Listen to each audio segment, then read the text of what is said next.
dia, dizia eu há bocadinho, bom dia, e estava a pedir desculpa pelo facto de termos começado com problemas de comunicações e eu ter tido ainda agora que interromper o vídeo e recomeçar de novo. Antes de se prosseguir, quero pedir a quem está a ver se me diz como é que está o som, porque há bocadinho, quando tentei começar a emissão, estava um problema.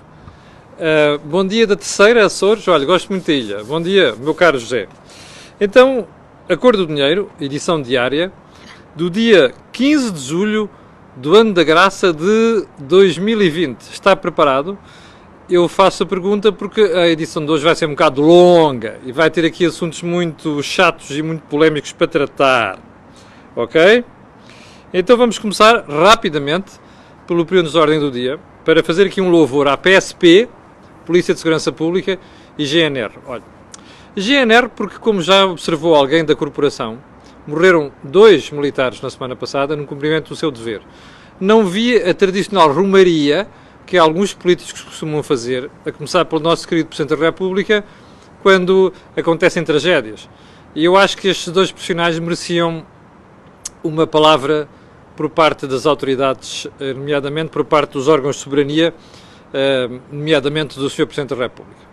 O segundo ponto do louvor é para a PSP, porque ainda antes de ontem houve problemas num dos bairros problemáticos de Lisboa e os polícias só não foram sovados porque não calhou.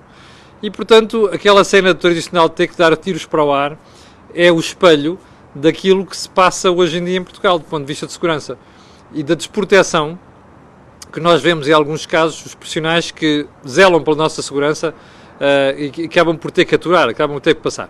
A minha única dúvida é só esta, é que se um dia deste não há uma tragédia, percebe? Ou seja, se a polícia não tem de tirar a matar, é uma questão de defesa. E depois vamos ver o broá habitual, não é? Aquilo que costuma acontecer. Aliás, você percebeu aquelas cenas, aqueles tumultos, aquela pancadaria com navalhadas na praia do Tamariz, ali no Estoril, e o que isso significa, mas parece que a malta da administração interna não está a perceber isso, do Ministério, não está a perceber isso, pois não? Estão à espera que corra uma tragédia a sério. Bom, segundo ponto, a EDP anunciou ontem que vai fechar a central de carvão de Sines, vai antecipar o fecho para 2021. Eu acho muito bem. Nós estamos numa fase de mudança do paradigma daquilo que é a forma como se produz energia e, portanto, a energia poluente, como é o caso do carvão, não pode subsistir durante muito tempo.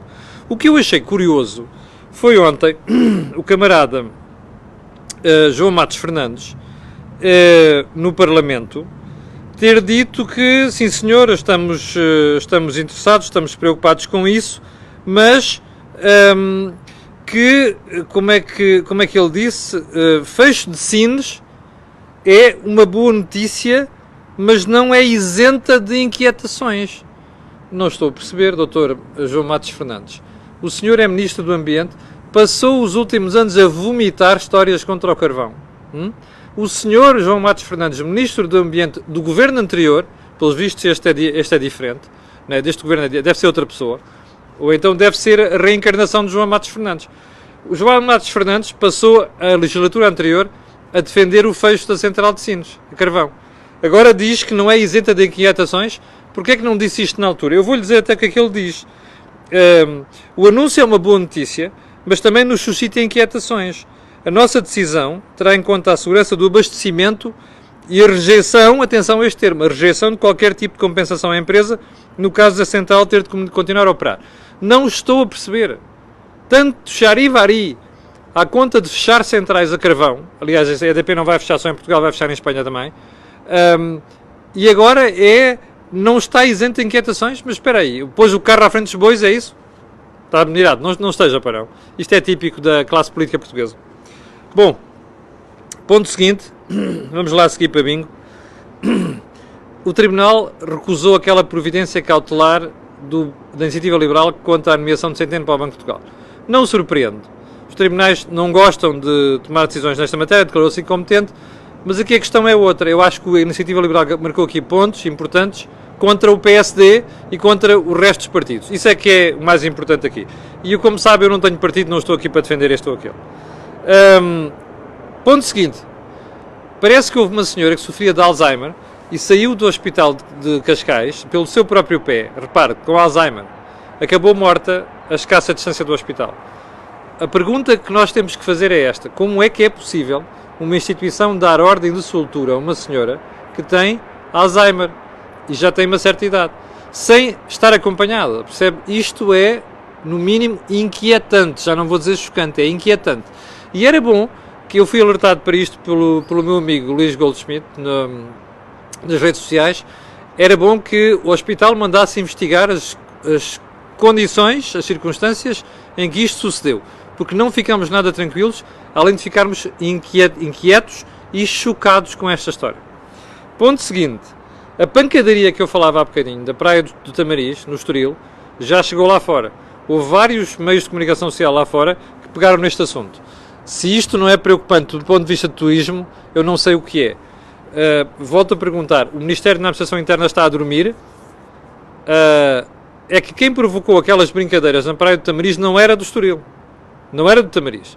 São problemas sociais em bairros da zona da linha do Estoril. Mas não tem a ver com o Estoril. A Administração Interna devia começar a levar isto um bocadinho mais a sério. O Ministério, digo eu. Ponto seguinte: quem é mais faltoso no Parlamento? Ontem o Diário de Notícias brindou-nos com uma história que dizia que, eu até vou referir, que é para não provocar dúvidas. Parlamento, deputados do PS e Bloco são quem mais falta. Ontem o Esquerda.net, também conhecido por órgão oficial do Bloco de Esquerda, veio dizer que afinal, afinal que isto tem muito a ver com cumprir as normas da DGS, não sei das quantas. Bom, eu vou-me abster de fazer comentários sobre isto. Acho que esta história diz tudo. Bom, então vamos lá aos assuntos principais de hoje. Há um assunto muito importante que é a acusação no caso do Espírito Santo, no caso do Banco Espírito Santo. E há aqui coisas absolutamente fantásticas. Olha, por exemplo, 25 pessoas, olha lá o quê, entre pessoas individuais e pessoas coletivas que estão a ser acusadas neste processo, são arguidos. Eu, antes de ir a esta história das pessoas, queria fazer-lhe aqui várias perguntas. Em primeiro lugar, ficámos a saber que a acusação é fortíssima. Ficámos a saber que este processo que demorou desde 2014 até agora 6 anos a investigar, que é uma coisa inédita, não é? É típico de Portugal, tem elementos inquietantes em relação a comportamentos absolutamente lamentáveis. E eu até vou mudar de adjetivo: lamentáveis, criminosos, eu ando a dizer isto há 6 anos, criminosos por parte de certas pessoas, nomeadamente do Dr. Ricardo Salgado.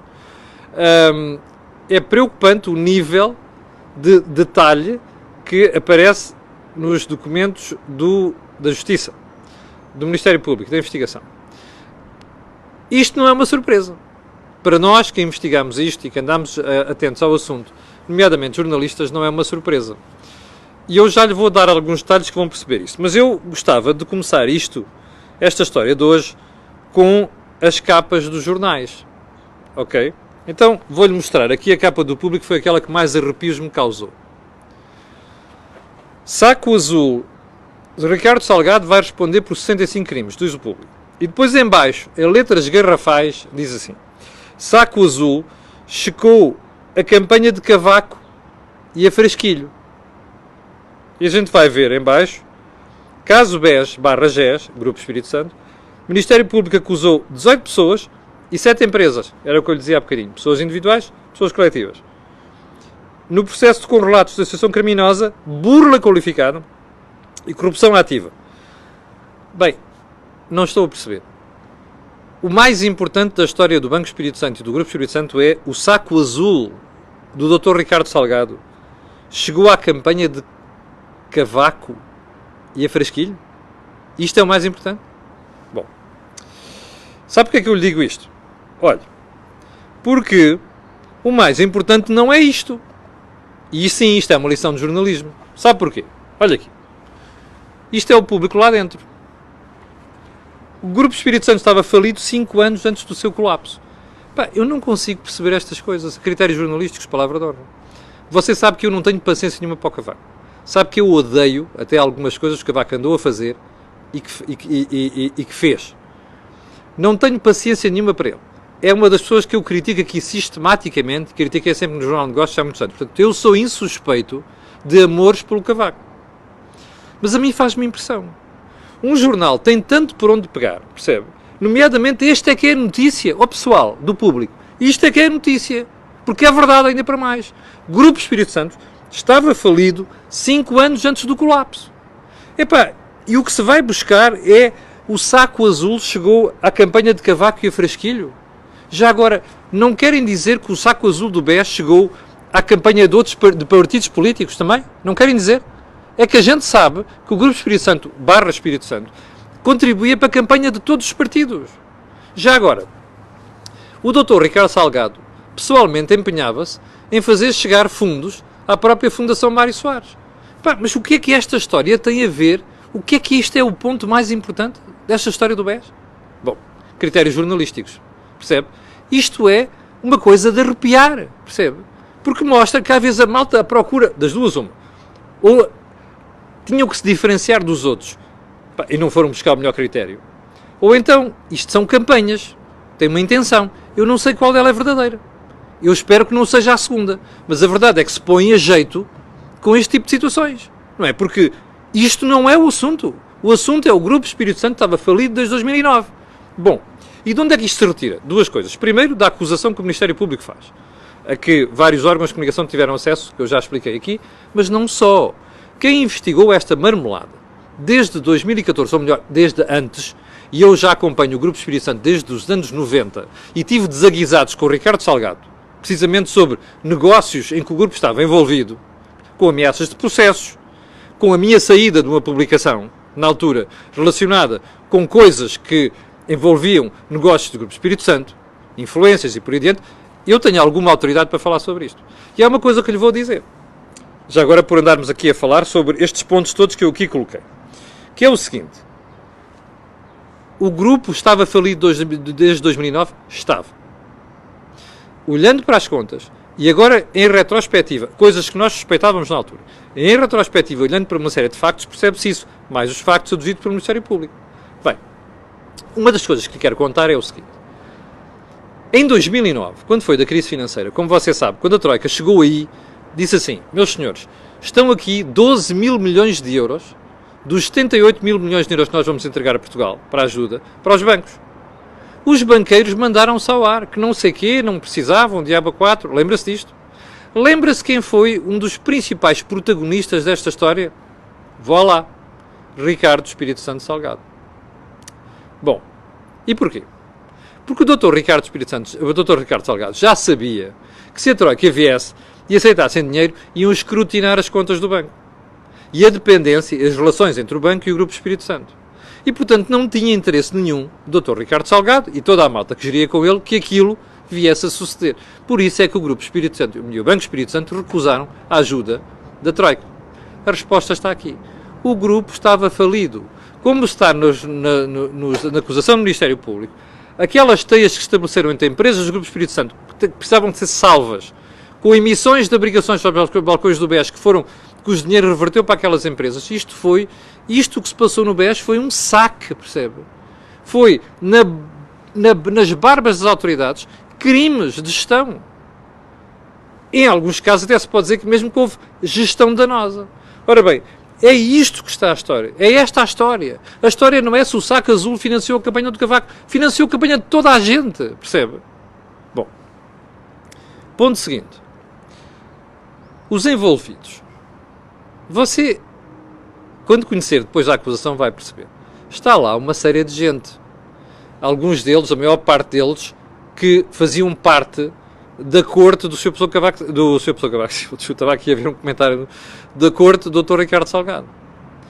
Desde pessoas que trabalhavam diretamente com ele, inclusive quadros superiores e por aí dentro. Mas há uma coisa que me faz uma impressão desgraçada. Ao olhar para aquilo tudo, não vejo lá políticos. Espera aí, você lembra-se de uma célebre notícia que correu em Portugal sobre Panama Papers e envolvimento de pessoas e diabo 4 no processo? Eu ainda estou por descobrir quem são. Não acha estranho? Já agora, para falarmos em ética jornalística, que alguém punha aí agora um comentário. Falarmos em ética jornalística. Não acha estranho que ninguém fale sobre o assunto? Não acha estranho que depois destes anos todos ainda não saibamos o que é que estavam nos Panama Papers? Como dizia a minha avó, mas que fedor. Fedor também do ponto de vista jornalístico. Ok? Bom, isto é para aqueles que às vezes vêm para aqui dar aulas de jornalismo e de ética. Ok? Bom, mas vamos lá perguntar. Então não aparece nenhum político aqui? Não? Não houve dinheiros para outros políticos? Além da campanha do Cavaco? Não? E da Fundação Mário Soares, mais pessoas deste género? Não? É muito estranho, não é? Eu acho que a Justiça fez um bom trabalho, mas deixou incompleto. Já agora, última pergunta. Daqui a uns anos, que isto vai, com o sistema judicial português, isto vai demorar uma porrada de anos. Daqui a uns anos, você vai perguntar assim, aliás, você vai ouvir-me fazer esta pergunta outra vez, se eu cá andar e você também. Que é assim, quantas desta malta é que vai ser condenada? Aguardemos para ver, ok? Porque alguns destes casos eu sei o que é que andaram a fazer. E sabem outros jornalistas também. E sabe mais gente, não é só jornalistas, sabe mais gente. Vamos ver quantas pessoas é que vão sair chamuscadas deste processo, ok? Bem, destruição de valor desta marmelada toda. Cerca de 12 mil milhões de euros, diz o Ministério Público. Está mais ou menos próximo da realidade. Só as contas do Banco Espírito Santo apontam para aí para a volta de 10 mil milhões. Portanto, você pode ter uma ideia aqui daquilo que aconteceu. Já agora, não sei se você sabe, vou deixar para amanhã, a malta dos lesados do BES, lesado sou eu, mas assim, lesados do BES já está outra vez a levantar cabelo. Não tenho respeito nenhum por este pessoal. Ok? A não ser pelas velhinhas que foram aldrabadas e diabo 4. De resto, não tenho respeito nenhum, porque a malta andou lá, e hei de voltar ao assunto esta semana com algum detalhe. A malta andou lá para caçar os juros altos. E agora vem-se queixar, percebe? E sabia perfeitamente que obrigações não são depósitos a prazo. E, portanto, os contribuintes não têm que pagar esta marmelada. Mas voltaremos ao assunto. Quarto ponto. Vamos mudar de assunto. E vamos outra vez para a Cimeira Europeia do dia 17 e 18 deste mês. O holandês, o Mark Rutte, não está pelos ajustes. Porque ontem voltou a avisar. Eu não quero subsídios. Eu quero empréstimos a juros baixos com condicionalidade.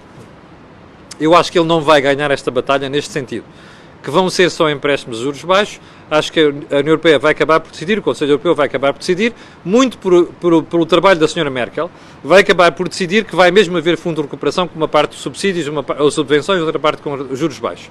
Mas o mais importante aqui nem é saber se é com juros baixos ou é subvenções. O mais importante aqui é aquilo que está a ser dito há vários meses, inclusive é por um AMEM, que foi um dos primeiros a dizer isto. Eu ficarei preocupado se Portugal beneficiar destes dinheiros sem condicionalidade.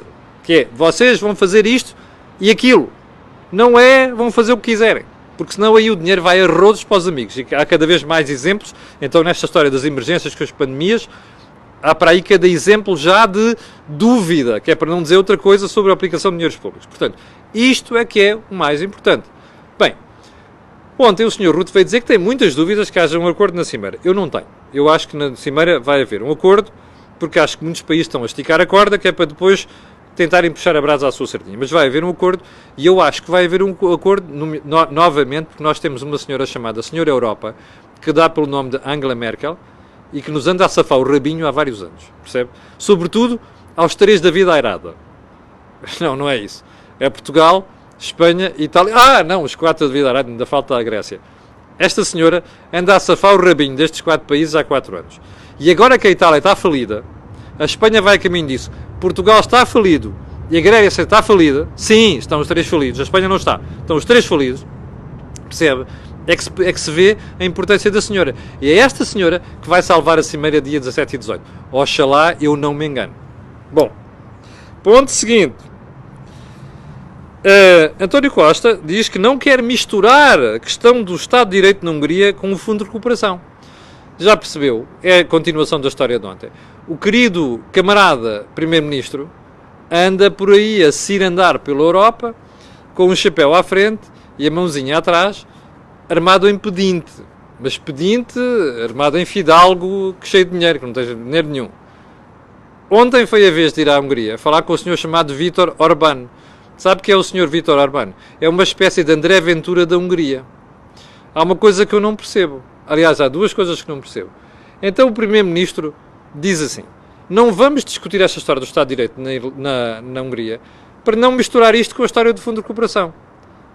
Deixa-me ver se percebi. Em linguagem corrente, o cidadão de rua está borrado, não é? Porque sabe que se forem discutir aquilo, se o tipo se chatear e se opuser ao Fundo de Recuperação, Portugal está lixado. Desculpe, outra vez com linguagem de rua, não é? É isto, não é? Bem, mas espera aí. Então a gente já troca os princípios, hein? Do não quer ditadores, que sim, que o Sr. Orbán é praticamente um ditador. É um ditador, ok? E a União Europeia está a ter demasiada tolerância para com aquele ditador. Aquele e os da Polónia. Acho que está a haver demasiada tolerância.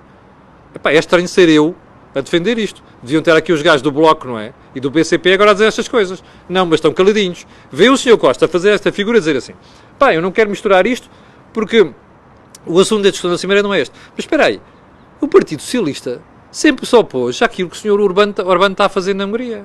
Mas, vou voltar a recordar, o Sr. Orbán é o André Ventura da Hungria.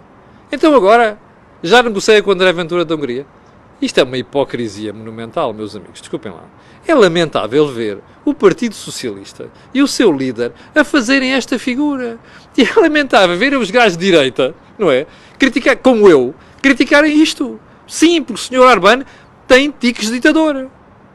E é importante denunciar esta marmelada, está a ver? Agora, ver o meu primeiro-ministro a negociar com um tipo que criticaram há poucos meses, só por causa do tutu, epá, isto é uma imagem lamentável que o nosso primeiro passa para o país e para a Europa. Quer dizer assim, a ética é comprável.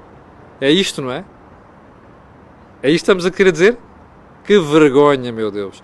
Que vergonha. Onde é que estão os princípios, Dr. António Costa? Bem, já vamos com 20 minutos.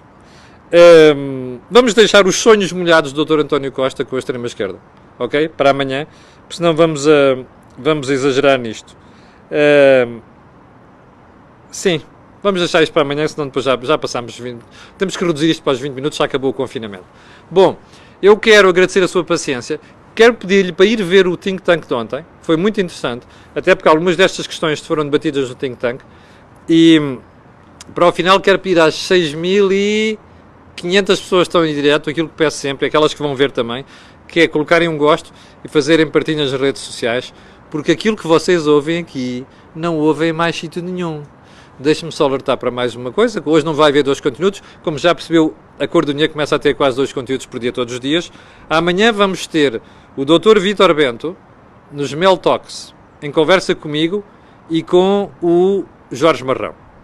Para vocês que veem a Cor do Dinheiro às 8 da manhã, o meu grande agradecimento e dizer que amanhã, pelas 8 da manhã, estarei aqui para lhe atazanar o juízo. Obrigado, com licença e até amanhã às 8.